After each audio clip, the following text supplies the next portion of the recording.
네, 재판부의 판결은 존중해야 되고 불복할 수도 없고 불복해서도 안 됩니다. 다만 문제가 있다고 보이면 비판할 수는 있습니다. 법조계에서도 여러 목소리가 나오는 것도 바로 그런 이유인 것 같습니다. 법조팀의 조혜영 기자가 나와 있습니다.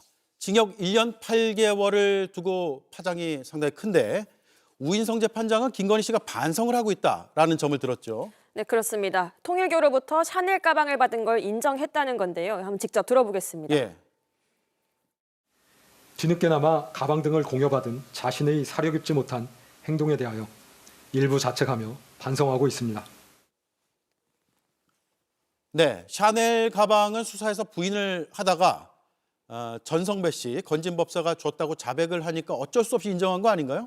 네, 그렇습니다. 김건희 씨는 특검 조사는 물론 재판에서도 안 받았다고 거짓말하다가요. 전성배 씨가 줬다고 자백하면서 반환받은 실물을 제출하니까 그제서야 인정했습니다. 예. 인정한 시점도 한번 보겠습니다. 이 보석 신문을 일주일 앞두고였습니다. 또 특검이 구형하기는 딱 한 달 전이었습니다. 이렇게 떠밀려서 한 인정도 반성으로 본 셈입니다. 예. 그리고 유죄가 나온 그라프 목걸이 가액이 가장 크잖아요. 끝끝내 부인을 했잖아요.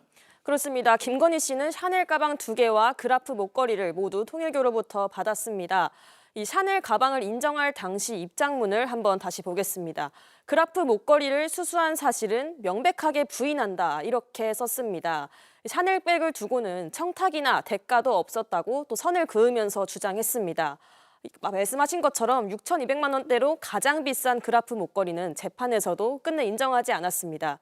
재판부가 목걸이에 대해 유죄를 선고한 건 이렇게 안 받았다고 한 김건희 씨 주장을 거짓말로 판단했기 때문인 건데요. 그런데도 가방만 따로 떼서 반성하고 있다는 점을 양형에 유리하게 반영했습니다. 예.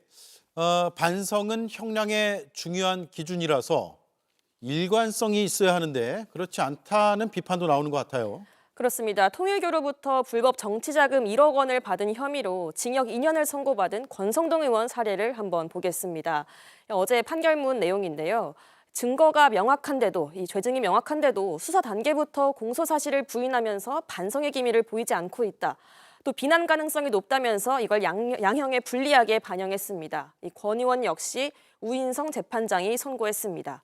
김건희 씨 선고 때 이 한자어까지 사용하면서 법 적용에 차별이 있어서는 안 된다고 했지만 이렇게 기준은 좀 달랐습니다. 예.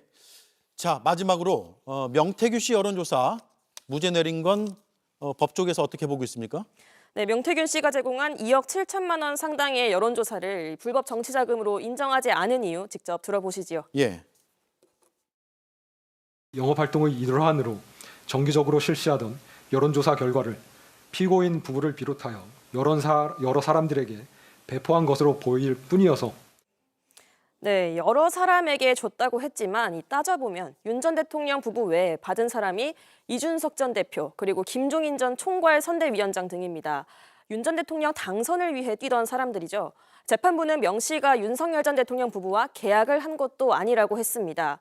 근데 이걸 두고 정치 브로커와 계약서를 쓰는 경우가 있냐 이런 지적도 나옵니다. 네, 잘 들었습니다. 제가 시작하면서 불복 여부에 대해서 말씀드렸는데 항소심과 상고심은 분명히 남아 있습니다. 이 점도 제가 말씀드리고 끝낼게요.